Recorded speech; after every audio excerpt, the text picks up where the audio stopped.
আসসালামু আলাইকুম সুধী দর্শক, আজকে আপনাদের দেখাচ্ছি টাঙ্গাইল পাসপোর্ট অফিস।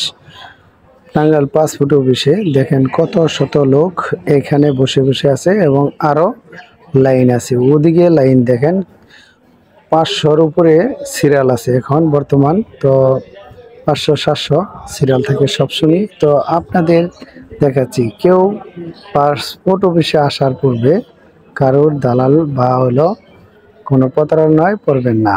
তো নিজে পাসপোর্ট বানাবেন, সবচেয়ে উত্তম। কারণ হলো এইখানে নিজে কাগজ বানাবেন, নিজে এসে জমা দিবেন, আপনি পাসপোর্ট পেয়ে যাবেন। সরাসরি আসবেন, দেখেন কত শত লোক তারা বসে আছে, নিজে নিজেই পাসপোর্ট অবশ্যই বানাচ্ছে।